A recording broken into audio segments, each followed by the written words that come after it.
함께 봉독하신 말씀 사사기 17장 7절에서 13절 말씀 중심에서 에브라임 미가의 집이라는 제목으로 함께 말씀을 통해 은혜 나누기를 원합니다. 지난주에는 사사기의 마지막 사사라 할 수 있는 삼손의 마지막 사명 감당에 대해서 우리 함께 살펴보았습니다.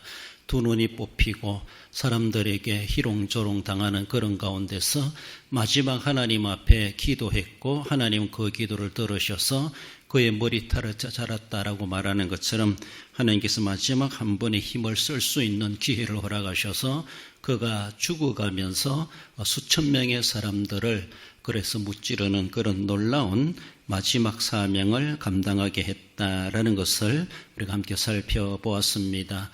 그가 건강하게 힘쓸 때 그렇게 적들을 물리친 것보다 마지막 순간에 죽어가면서 적을 무찌른 숫자가 더 많다라고 할 만큼 그의 공적이 점점 가면 갈수록 점점 커갔다고 하는 걸 생각해 보며 우리의 모든 삶에도 우리의 인생 막바지 돼 가면서 더욱더 하나님의 능력과 이 땅에 하나님의 살아계심을 우리가 더욱더 나타낼 수 있는 그런 기회로 더욱더 생산적인 삶으로 살아가야 함을 우리에게 보여주셨습니다. 이제 어쩌면 사사들의 활동을 일단 사사기에서는 조금 끝내고 계속 사사시대가 진행되는 그런 가운데 사사시대, 그 다음에 왕정시대죠. 사울왕이 등장하기까지는 계속 사사시대가 연속되고 있는데 일단 앞에는 우리가 사사들 중심으로 살펴보았지만은 오늘 본문의 내용에서는 사사시대의 어쩌면은 신앙 상태, 좀 더 말하면 신학적인 그런 상태를 우리에게 알려주고 있습니다. 그래서 한마디로 왕이 없는 시대였다 이렇게 말하죠. 왕이 없는 사사시대.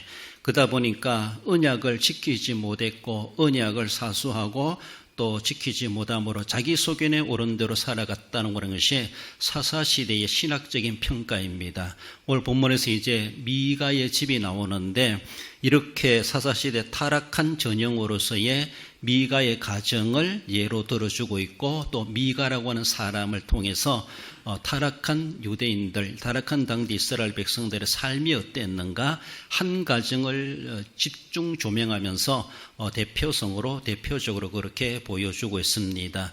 미가의 가정이 그랬다라면은 다른 여타 이스라엘 모든 백성들의 가정도 그러하다라고 하는 것을 아주 보편적인 그런 모습에서 대표적으로 보여주는 것이 미가의 집이라고 하는 것을 볼 수가 있습니다. 그리고 에브라임 지파 산지의 미가의 집이 어떤 일인가 이스라엘을 대표할 만한 그런 모습으로 보여주고 있는데 그의 집에 대해 살펴볼 때 먼저는 혼합된 신앙을 가지고 있었다는 것을 봅니다. 10절에 보면 나를 위하여 아버지와 제사장이 되라 내가 해마다 은열과 의복 한 벌과 먹을 것을 주리라 하므로 그 렘이 들어갔더라. 오늘 본문에 앞서 17장 1절부터 6절의 내용의 말씀을 제가 요약해서 말씀을 드릴게요. 어쩌면은 이 본문의 내용은 삼손 시대가 끝나고 나서 이어지는 역사적인 그런 연결이라기보다 사사시대 초기의 상황이 아닌가 그렇게 보여지기도 합니다. 등장된 인물들로 바라보면은 사사시대가 시작되고 여호수아가 죽고 수백 년 이후가 아니라 어쩌면 여호수아가 죽고 나서 사사시대의 초기 상황이 아닌가 그렇게 보기도 하고 또 어쩌면은 또 삼손 이후의 시대로 보기도 하는데 아무튼 일단 전체적인 모습에서는 사사시대가 다 그러했다. 자기 소견에 옳은 대로 왕이 없으므로 그렇게 행동했다라고 하는 것을 말해주는 것처럼 이제 미가의 집을 그렇게 본문은 그렇게 등장시키는데 이렇게 에브라임 산지 미가의 집이 있습니다. 근데 그 미가라고 하는 그 어머니가 돈을 잃어버렸어요. 은 1,100개를 잃어버렸다. 그래서 내 돈 어디 갔나라고 하면 엄마가 속된 말 난리를 지깁니다. 그래서 내 돈을 훔쳐간 자는 저주를 받을 것이다 라고 하며 저주를 퍼붓습니다. 그 소리를 누가 듣는가 하면 미가가 들어요. 아들 미가가 듣습니다. 그래서 미가가 들으면서 어머니가 저주를 퍼부으니까 그 저주가 자기에게 임할 줄 알고 왜냐하면 자기가 돈 훔쳐갔거든요. 엄마의 돈을 자기가 훔쳐갔어요. 은 1,100개를. 그래서 어떤 사람은 왜 은 1,100개냐 그래서 삼손을 잡아주는 삼손의 힘을 비결을 알게 해주는 들릴라에게 블레셋 사람들이 걸은 현상금이 1,100개예요.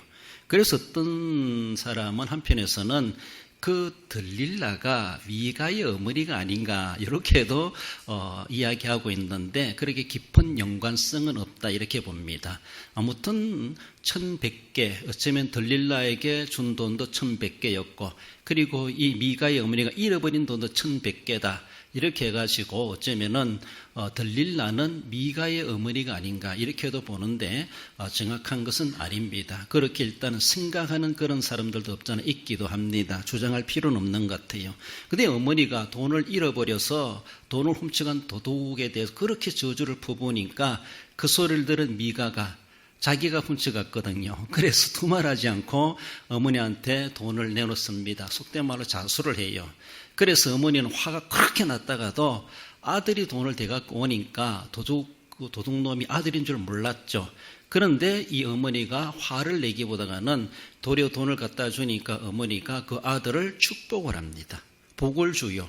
그러면서도 또 그 돈을 다시 그 미가에게 다시 줍니다. 돈을 주가지고 가정을 위해서 어쩌면 그 집안에 이미 이렇게 신당이 세워졌는 것 같아요. 신당이 가정에 어떤 신을 모시는 그런 신당이 있는 것 같은데 이 돈을 가지고 은장서에게 돈을 맡겨가지고 신상을 부어 만들고 그래서 드라빈을 만들고 제사장 입을 에봇을 만들고 그 돈을 가지고 하나님의 전에 바친다 이런 의미를 가지고 있습니다. 어쨌든 미가의 어머니는 하나님께 바치는 1,100개를 바칠 만큼 이미 경제적인 수준을 가지고 있는 가정이 아닌가 그렇게 보기도 합니다. 자기들은 하나님을 섬기는 모습에서 제사장 입을 에봇도 만들고 그리고 하나의 우상이죠. 가정 수호신 할 수 있는 드라빈도 만들고 이런 신상을 만들어 가지고 자기들의 신당에 그것을 모시게 해가지고 이것이 우리의 하나님이다라고 하며 그렇게 섬기려고 하는 이런 모습을 가지고 있었다. 그래서 혼합된 신앙이다 이렇게 말하는 것입니다. 이런 모습 속에서 이제 그러면서 또 이 미가가 모든 이제 구조를 갖추어 놓고 제사장이 있어야지. 제사장이 없잖아요. 그러니까 자기 아들을 한 아들을 제사장으로 세워가지고 그 신당에서 제사장 노릇하게 했습니다. 그렇게 하면서도 아마 미가는 뭔가 이런 갖추어져가는 그런 구비 조건이 별로 맞지 않는 것이다라고 조금 우리 쉬운 말로 찌찌분한 마음을 가지고 있지 않았나라고 볼 수 있습니다. 이런 가운데 이제 오늘 본문의 말씀이 시작되고 있는 것을 볼 수가 있죠. 베들레헴 유다 지파 베들레헴에 거주한 한 레위인이 자기 거주지를 찾기 위하여서 원래 있었던 자리를 벗어나가지고 떠돌이 생활을 하게 됩니다. 그러다 보니까 에브라임 지파, 에브라임 산지 미가의 집에까지도 오게 되었다라는 것을 그렇게 말씀하고 있습니다. 이런 모습 속에서 레위인이 당대의 요수아 시대의 레위인들은 한 곳에 모여 기업을 분배받아 사는 것이 아니라 전국으로 흩어져 있죠. 전국으로 흩어져 있어가지고 그들은 지역에서 그 지역민들 자기 할당된 구역의 그 구역민들에게 율법을 가르치고 예배를 지도하고 그들로 하여금 하나님을 잘 섬길 수 있도록 영적 지도자들로 그들은 그렇게 세워진 자들입니다. 그러니까 이 레위인들은 전국에 흩어져 있습니다. 다른 지파처럼 어떤 구역이 할당돼 가지고 거기에 모여 사는 것이 아니죠.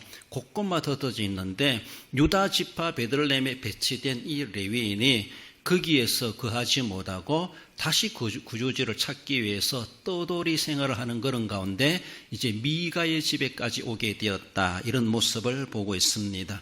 이만큼 어쩌면은 조금 타락되고 혼합된 이 사사시대를 보여주고 있는데 성경 기자는 이 시대의 이런 모습에서 신학적으로 논평해 주는 것은 17장 6절의 말씀이죠. 그때에 이스라엘의 왕이 없으므로 사람마다 자기 소견에 옳은 대로 행하였더라. 사람마다 미가의 집이나 레위 지파 레위인들이나 각자가 자기들의 본연의 직분이 무엇인가를 어쩌면 제대로 망각해버리고 그리고 자기의 소견에 옳은 대로 레위인은 레위인대로 그리고 일반 평민대로 어쩌면 왕이 없으므로 사람마다 자기의 소견대로 행하였다. 그렇게 말합니다.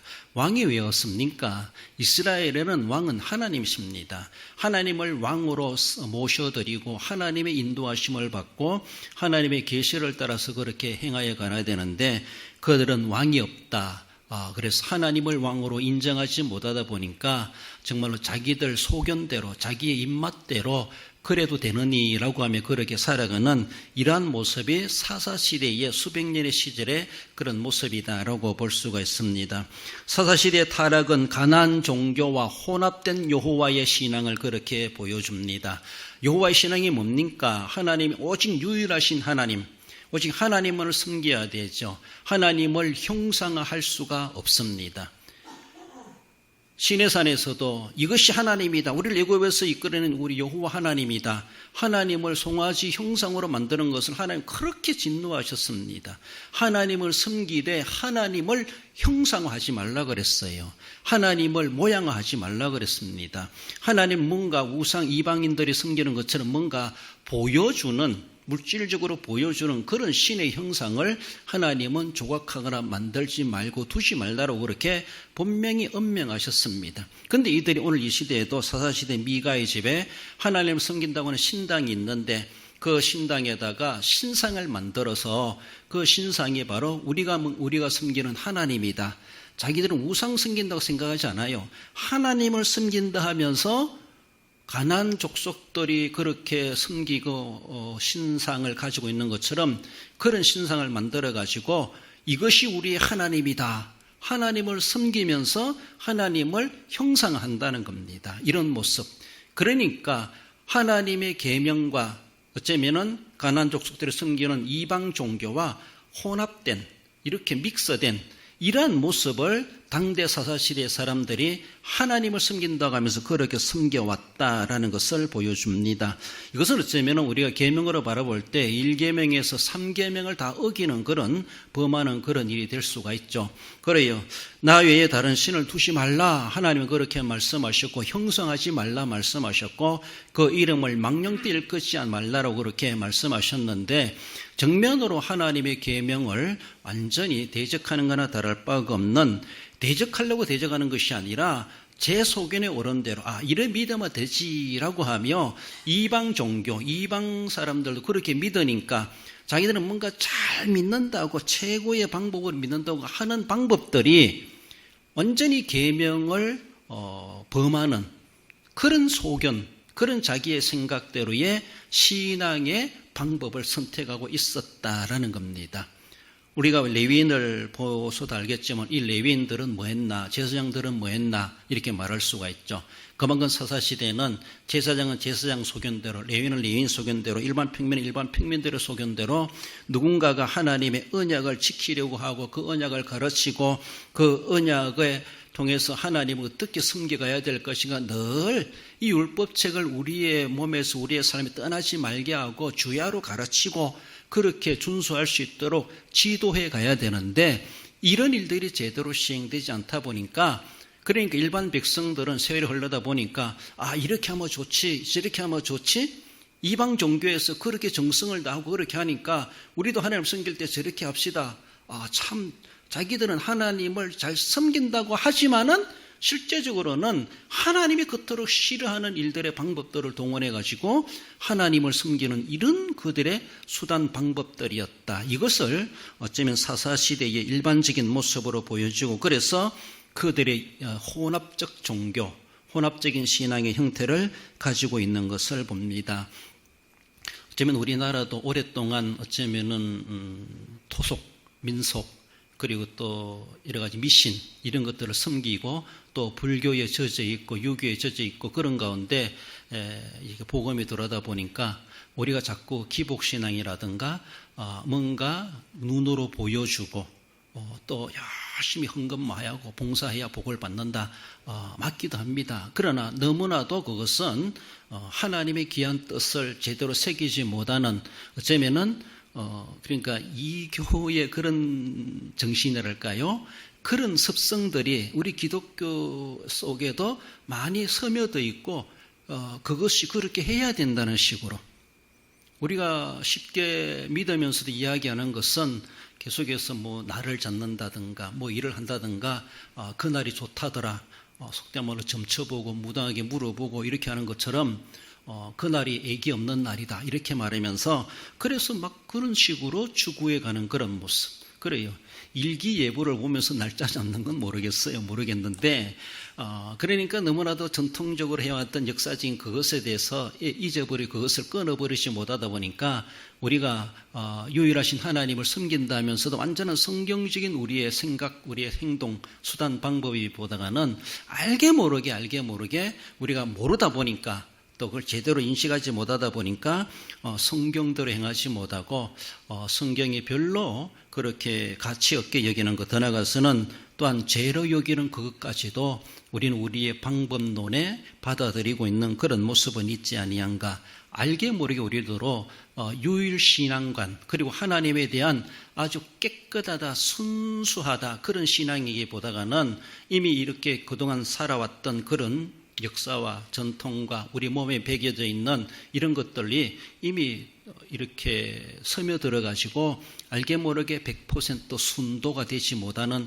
그런 모습들도 없잖아 있다라는 것을 우리는 생각하며 믿어가면서 그런 것들 우리는 계속해서 절제하고 끊어버리고 그리고 완전히 성경으로 돌아오는 이런 자세가 되어야 된다라는 것이죠. 그걸 가르치지 않고 그걸 지적하지 않고 그걸 책망하지 않으면은 그러려니 하고 보편적으로 받아들이고 남들 다 그래 하는데요 라고 하며 이것이 보편적인 의의가 되어버린다는 것이죠. 성경은 결코 그렇게 말하고 있지 않는데 더나아가 오늘 본문에 레위인이 이렇게 거주지를 떠나가지고 떠돌이 거주 레위인이 되는 것처럼 그만큼 그들이 하나님을 제대로 섬기지 않고 일반 백성들도 하나님께 예물을 드리지 않으니까 레위인들은 기업이 없잖아요. 생계가 곤란하다 보니까 먹을거리를 찾아다니고 일거리를 찾아다니고 이런 모양이 된다고 하는 것 그 자체가 전체적인 이스라엘 총체적인 모습에서 하나님의 신앙이 제대로 세워지지 못하고 그러다 보니까 제대로 가르치는 사람도 없고 제대로 배우지도 못하다 보니까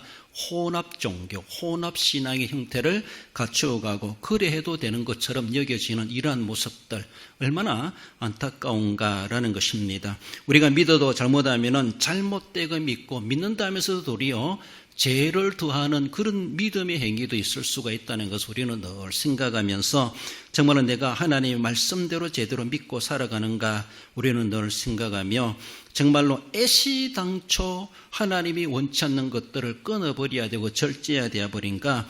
그리고 더 나아가서는 당대 그들이 원주민들을 다 쫓아내지 못하다 보니까 그들의 것을 보게 되고 그들과 교류하게 되고 그들의 것들을 받아들이게 되는 이러한 것들부터 이미 그들은 그렇게 물들어가기 시작했다라고 그렇게 볼 수가 있습니다.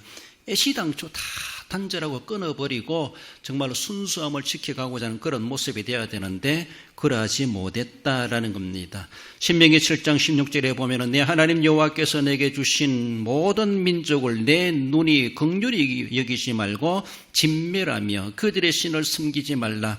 그것이 내게 올무가 되리라 라고 하며 너희들은 거룩한 백성이야. 너희들은 애굽 땅 정되었던 것을 구원함을 받은 하나님의 백성이야. 그러므로 그 순수함을 물들지 않도록 세속에 물들지 않고 잘 지켜가도록 하기 위해서 애당초 이런 이방인들에 대해서 교류를 금하시기도 했고 도리어 그들을 이렇게 다 진멸하라까지도 그렇게 명하기도 하셨는데 그렇게 하지 못했다라는 것이죠. 다 진멸하지 못했다 할지라도 철저하게 자기들의 정체성을 지켜가고자 세속에 물들지 않으려고 제대로 율법 교육이 시행되어지고 그렇게 된다라면은 그들은 정말로 하나님께서 얼마든지 그런 은혜를 베풀 수 있겠지만은 그러하지 못했다라는 것이 시대적인 모습에서 너무나 안타까운 사사시대였음을 볼 수가 있습니다. 우리 신약에 와서 고린도서 6장의 사도 바울은 이렇게 말합니다. 너희는 믿지 않는 자와 멍에를 함께하지 말라. 의와 불법이 빛과 어둠이 그리스도와 별리하리. 믿는 자와 믿지 않는 자가 하나님의 성전과 우상이 어찌 일치가 되리요. 우리는 살아계신 하나님의 성전이라. 우리는 하나님의 성전된 자들입니다. 그러므로 쉬운 말로 믿지 않는 자와 하나 되지 마라. 멍에를 같이 하지 마라 라고 하는 것이죠. 그들 우리의 전도 대상자로 삼을 뿐이지 그들과 우리가 교제해야 될 그들이 너도 좋고 나도 좋고 우리의 신앙과 우리의 진리를 양보해 가면서 그들과 하찮은 관계를 맺을 이유는 결코 없다는 것입니다. 어쩌면 세상에서는 그들과 사귀지 못하고 우리의 범위가 좁아진다 할지라도 불이익이 있다 할지라도 결코 하나 될 수가 없다. 어찌 일치되리요? 라고 말씀하시는 것처럼 우리의 신앙의 순수성을 지켜가고자 하는 그런 자세를 늘 우리는 갖추어 가야 되고, 여기에 대해서 세속에 물들고 어쩌면 불신화해가는 그런 모습에 대해서는 엄격하게 규제해야 한다고 하는 것에서도 말씀해 주시기도 합니다. 오늘날의 교회가 권징이 사라진다 이렇게 말하죠. 권징이 사라지는 그 자체가 하나님의 말씀의 권위가 떨어진다는 겁니다. 제대로 세워지지 못한다는 것이죠. 그러니까 환난과 핍박을 당한다면 다 무너질 수밖에 없어요. 이런 모습에서도 타협하고 어쩔 수 없습니다. 요새 어떻게 믿는 총각도 없고 믿는 처자도 없는데 어떡합니까? 불신결혼하는 거 어떻습니까? 어쩔 수 없다는 것이죠. 시대적인 상황이고 여러 가지 모습이고 자기 소견에 오른 대로 형편의 환경 그것을 타대가면서 결국 하나님의 말씀은 잠시 접어두고 사정과 환경에 따라서 상황화해가는 이런 모습들이 결국은 사사시대나 다를 바가 없는 내 스스로가 혼합신앙을 가지고 살아가는 것은 아닌가. 이것을 하나님은 진노캐널이 될 수밖에 없다는 것을 우리는 늘 생각해야 됩니다. 하나님의 창조 질서를 이미 어기거나 다를 바가 없고, 더 나아가서는 하나님의 율법의 규례를 어기는 것이었고, 그렇습니다. 신앙의 순수성이 이미 다 사라져버리는 이러한 모습, 그래요. 정말로 신앙인다운 신앙을 찾기 힘들다 이렇게 할 정도로 사사시대가 그 시대뿐이 아니라 오늘 이 시대도 어쩌면은 영적인 모습에서 혼란한 사사시대가 아닌가 우리는 늘 생각하며 혼합되는데 주의해야 될 것을 그렇게 말씀하십니다. 오직 예수 그리스도만이 유일한 길이요 진리요 생명이 되시고, 그래서 교회 안에도 종교다원주의, 그래서 어느 종교나 다 구원의 길이 있다. 이것이 우리를 자꾸 현혹하고 우리를 유혹하고 무너뜨리지 않습니까? 그러니까 어느 종교든 다 구원의 길이 있지, 이름이 있지. 결국은 올라가서 보면 다 구원으로 다 하나로 만나게 되어 있다. 이런 원리를 제시해 가면서 우리의 순수한 믿음의 그 진리를 왜곡시키고 다른 종교도 똑같은 권위 있는 종교로 받아들인다는 것이죠. 우리는 사실은 종교가 아니죠. 그래요. 세상 종교와 다르다는 것을 뭔가 차별할 수 있어야 되고, 우리는 그들과 하나 될 수가 없다는 것이죠. 종교 통합을 이룰 수가 없다는 겁니다. 서로가 인간적인 모습에서 존중해 가는 것은 필요하지만은 누가 뭐란다 할지라도 하나님은 유일하신 하나님이시고, 하나님은 질투하시는 하나님이시고, 하나님 외에 다른 신을 두지 말라 말씀하셨고, 하나님을 형상하지 말라 그랬고, 하나님의 이름 외에 다른 이름을 부르는 것을 하나님 그토록 싫어하십니다. 하나님을 욕되게 망령되게 일컫는 일이 될 수 있다는 것을 우리는 늘 기억하며, 하나님의 창조 질서와 율법의 규례를 온전하게 우리는 잘 지켜가므로 우리의 신앙의 순수성을 끝까지 수호해 가야 된다라는 겁니다. 오직 예수님만이 유일한 길이고 유일한 구세주이시고, 다른 이름을 다른 일을 우리에게 구원의 길을 주신 일이 없다라는 것을 우리는 늘 생각하며, 예수님만이 우리를 위해서 구속하셨고 부활하셨고 우리의 영생의 주권자가 되신다는 것을 우리는 어떤 가운데서도 지켜가야 할 것입니다. 나가서 에브라임 미가의 집에는 어긋난 기복신앙을 가지고 있음을 볼 수가 있습니다. 13절에 보면은 이에 미가가 이르되 레위인이 내 제사장이 되었으니 이제 여호와께서 내게 복 주실 줄을 아노라 하니라. 우리가 복을 추구하는 것은 필요합니다. 복 받아야지. 그래서 복 받을 방법과 복 받을 일을 한다고 하는 것은 상당히 긍정적이기도 합니다. 그러나 오늘 본문의 미가의 집에도 복 받기를 원하는 그런 모습, 그 어머니도 도둑질한 아들을 책망하기보다 어머니 내가 가져갔습니다. 잘못했습니다. 이렇게 하니까 두말하지 않고 도리어 아들을 축복하고 도리어 그 돈을 아들에게 맡겨가지고 자기 집안에 이렇게 신전에 어쩌면 거기에다가 필요한 도구들을, 어떻게 보면은 이런 성전의 기구들을 그 돈 가지고 사라는 겁니다. 그러기까지 어머니가 배려해주고 그 아들을 책망하기보다 미가를 앞세워가지고 자기 집에 있는 이런 신전에 이러한 곳에 필요한 에봇도 만들고 드라빈도 만들고 그리고 제사장도 고용하고 이래가지고 그것이 운영되어 갈 수 있도록 그 돈을 도리어 맡겨주는 이런 일들까지, 한마디로 복을 받기를 원하는 것은 당대 사람들이 상당히 추구하는 관점이었다라고 볼 수 있습니다. 그 어머니가 훔쳐간 자는 저주받아라 이렇게 하니까 미가가 놀랬는지 저주보다 복을 받기를 원하는데 저주가 임한다고 하니까 당장 돈을 갖고 오는 것처럼 그만큼 당대 사람들도 복 받기를 좋아하지 않았나, 일반적인 모습을 그렇게 볼 수가 있습니다. 복을 받기를 원하여서 그 나름대로 하나님을 잘 섬긴다고 자기들은 제사장이 있는 에봇도 만들고 그리고 드라빔 이런 신상도 세우고 이게 하나님이다라고 하며 우리로 보면은 리모델링도 하고 또 새로운 기구도 새 것으로 바꾸고 뭔가 좀 하나님의 그런 전을 좀 화려하고 그리고 멋지게 꾸며가지고 그럴듯하게 하나님 앞에 헌물도 하고 막 이렇게 했다라고 볼 수 있습니다. 그렇게 하면 하나님이 우리에게 복을 주실 것이다. 그래서 물질을 바치고 몸을 바치고 헌신하는 만큼 그래요. 그렇게 하나님이 복 주시지요. 복 주십니다. 그런데 너무나도 기복적인 신앙, 어쩌면 잘못된 시작에서부터 어긋난 기복신앙을 그들은 가지고 있다라는 것을 볼 수가 있죠. 그래서 구비 조건이 제사장이 없으니까 미가가 자기 아들 한 아들을 제사장으로 세워가지고 뭔가 이 운영해 가라고 했는데 미가가 생각해도 뭔가 구비 조건이 안 맞는 것 같아. 상당히 마음에 뭔가 좀 언짢은 그런 모습이 없잖아 있었다라고 볼 수 있습니다. 근데 아니나 다를까 레위인이 떠들이 의뢰인이 자기 집에 찾아와가지고 이런 사연을 묻고 상담해 보니까 거주지가 없어가지고 거주할 곳을 찾아다닌다라고 하니까 미가가 아우 잘됐다라고 하면서 이 레위인을 내가 이렇게 연봉을 책정해 줄 테니까 의식주 해결해 주고 사례도 할 테니까 우리 집에 와서 제사장이 돼달라 라고 하면서 레위 지파 사람, 진짜 레위 지파 사람이죠. 그 사람을 자기 집의 제사장으로 고용합니다. 그래서 고용되었어요. 고용된 제사장입니다. 사례받고 봉급받고 제사장 노릇하는 그런 레위인이다라는 것이죠. 이제 미가가 생각할 때에 속된 말로 자격 없는 자기 아들을 형식상 제사장으로 삼은 것이 찌찌분했는데 이제 정말로 율법적으로 볼 때 레위인이 제사장이 된다는 것은 그래도 어느 정도 율법의 범주에 들어가는 것이니까 어쩌면 아론의 직계 후손이 아니라 할지라도 넓게 보면 레위 지파잖아요. 하나님의 성전을 관리하고 돌보고 그런 영적 지도자 역할을 해가는 그런 사람인데 이 레위인으로 생각해 본다 할지라도 잘 됐다고 볼 수가 있어요.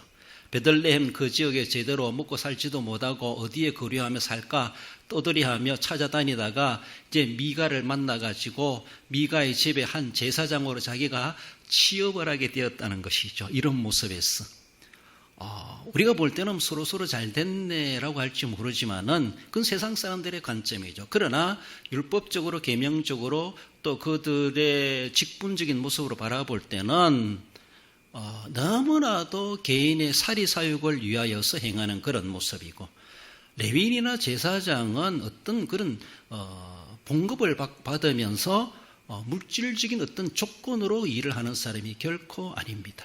어떤 가운데서도 속된 말로 굶어 죽더라도 늘 자기 자리를 지키고 그 지역의 사람들에게 영적 지도자로서 당대로 보면 안식일을 철저히 지키게 하고 절기를 지키게 하고 하나님만을 부르짖게 하고 이방인들에게 혼합되지 않도록 영적 지도자의 역할을 그 베들레헴에 파송되었다라면 지역에 할당되었다면 그 지역에 자기들이 해야 할 일을 해야 되는데 자기가 볼 때로 거기서는 자기 할 일이 없는 것 같이 자기 말 들어주지도 않고 속된 말로 설득력이 없고 제대로 자기가 살아갈 수도 없다 보니까 어디 가서 먹고 살까 이렇게 떠돌이하는 레위인이 되고야 말았던 것. 어쨌든 총체적으로 이스라엘 사회가 전체가 다 이미 그런 모습이었다라는 것이죠. 레위인도 그러하고 어쩌면 제사장들마저도 쉬운 말로 물질을 향하여 나아가는 그래서 제사장은 제사장대로 타락하고 레위인은 레위인대로 타락하고 일반 백성들은 제대로 가르침을 받지 못하다 보니까 자기들이 생각하는 대로 이방인들 종교생활 하는 거 보면서 저거 좋겠네 우리도 저렇게 하자라고 하며 하나님 잘 섬긴다고 받아들인 것이 도리어 하나님을 진노케 하는 일인 줄도 모르고 그것을 받아들이고 유입해가지고 그러니까 혼합되어 버리는 이런 모양이 되고야 말았다라는 것입니다. 우리 하나님께서는 혼합되는 그렇게 싫어합니다.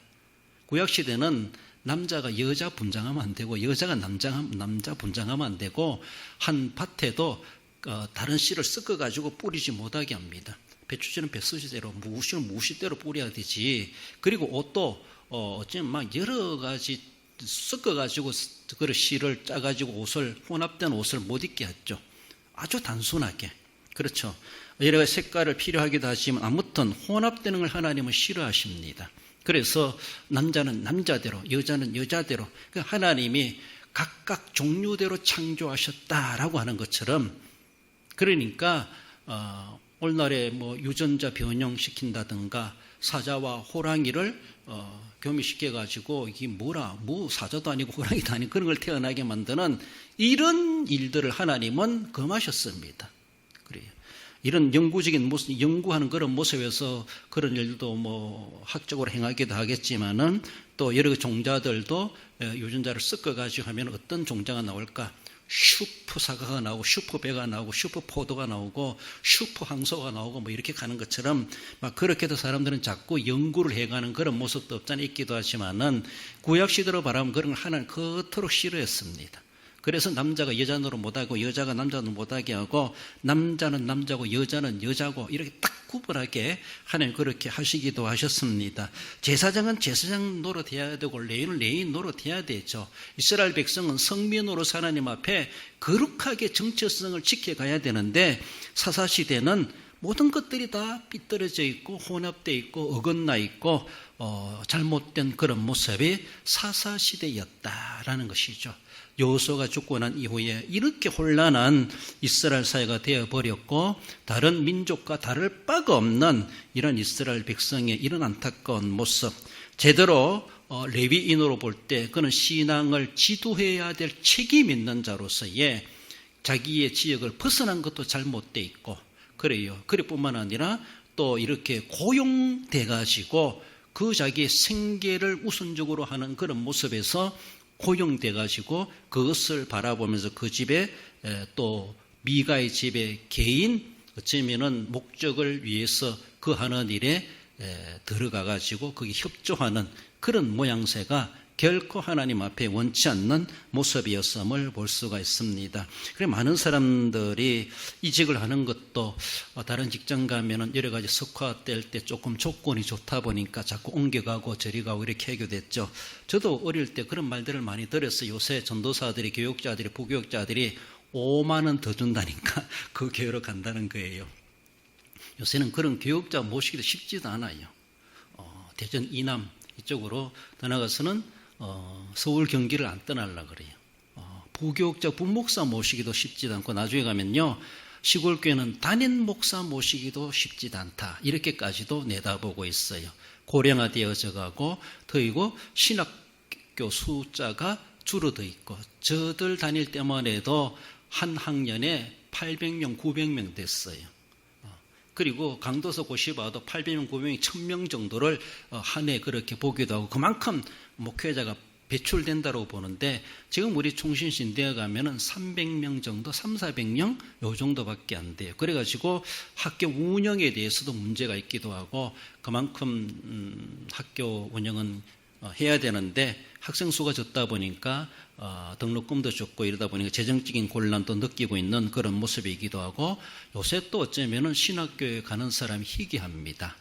참 쉽지가 않아요. 그래서 그러다 보니까 신학교 지원하는 학생도 적고 또 교회는 교회 나름대로 낙후되고 여러 가지로 어려움을 당하고 있고 나중에 가면요 담임 목사 모시기도 쉽지 않다. 어떻게 보면은 시골교회 같은 데는 한 목사님이 두세 교회를 순회하면서 예배 인도해야 되는 그런 시대가 오지 않겠는가. 그러면서 정년 연장을 그렇게 하나의 그런 걸 대비해가지고 해야 된다 하기도 하는데 아직 우리 교회는 시기상조로 정년 연장이 거부되고 있는 것을 볼 수 있습니다. 아무튼 이런 시대적인 상황들이 벌어지고 있다고 하는 것을 생각할 때 자연적인 시대상 어쩔 수 없습니다만 그러나 우리 영적 상황도 그렇게 되어서는 안 된다는 것이죠. 많든 적든 교인이 많든 적든 아무튼 어떤 가운데서도 하나님의 성경의 원리는 제대로 적용돼야 되고 제대로 가르쳐져야 되고 오냐 하면서만 교인들 오게 만들고 그렇게 할 수가 없다는 것이죠. 분명하게 잘못된 건 잘못된 대로 지적하고 책망도 하고 징계도 할 수 있어야 되고 하나님의 권위, 하나님의 말씀의 질서를 세워가야 되는데 그러하지 못했고 어쩌면 레위인은 레위인대로 할 말도 있겠죠. 제사장은 제사장대로 할 말이 있겠죠.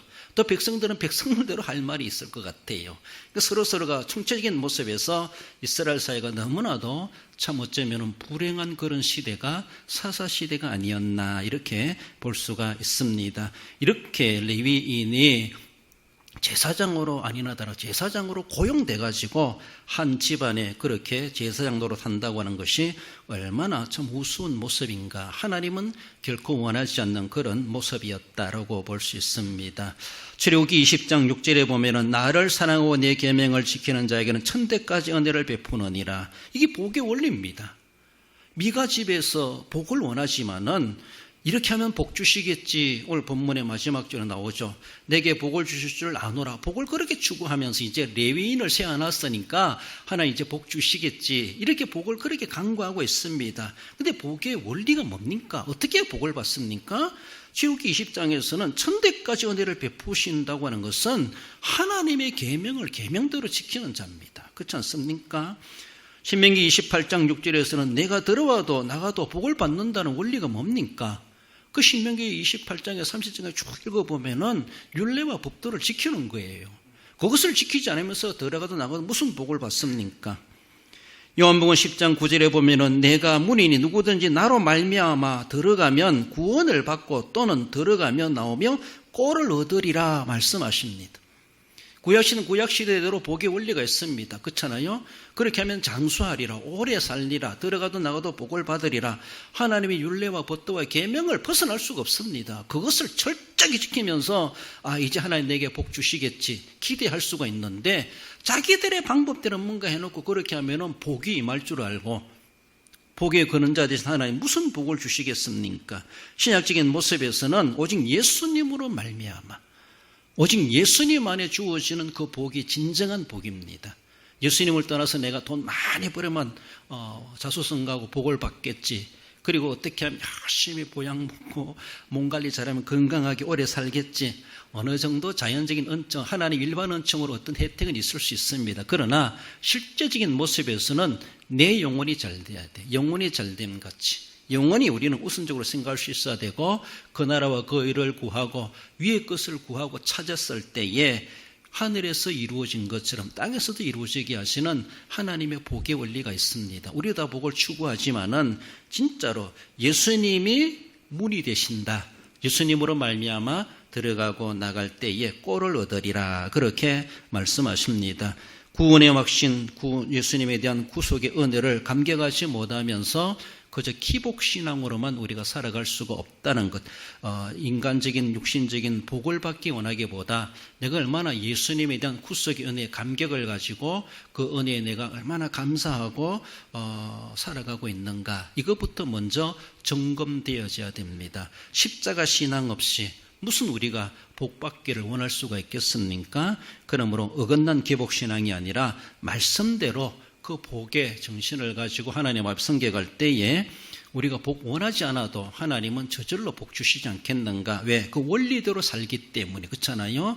우리가 농사를 지어 다 농법에 따라서 그래 원리대로 애를 쓰잖아요. 그 수고도 헛되지 않게 하시는 것처럼 그 원리대로 하지 않으면서 가을에 많은 추수가 있기를 기대한다고 하는 것은 너무나도 잘못된 것이다 라는 것을 우리는 늘 기억하며 말씀대로 심었을 때 말씀대로 응답이 주어지고 복이 임한다는 것을 우리는 늘 기억하며 오직 예수 그리스도만이 우리의 복의 문이 되시고 우리의 모든 영육의 진정한 복과 영생의 은혜가 되신다라는 것을 우리는 늘 기억하시며 잘못된 신앙이 아니라 혼합된 신앙이 아니라 우리 오직 하나님만을 섬기시고 그리고 말씀대로 그 은혜와 복을 사모하심으로 하나님이 주시는 진정한 복을 받아 누릴 수 있어야 할 것입니다. 결론적으로 읽어봅시다. 하나님을 왕으로 모시지 않고 이방 종교와 혼합된 신앙과 어긋난 기복신앙을 가짐이 타락된 생활임을 알고 오직 하나님의 계명 준수로 영육의 복을 받기에 합당한 성도가 됩니다. 그렇습니다. 진정한 오직 하나님의 말씀을 늘 준수해 가시면서 영육으로 복 주시기 합당한 그래서 그 복을 받기 합당한 우리 성도 여러분들 되시기를 주님의 이름으로 축원드립니다.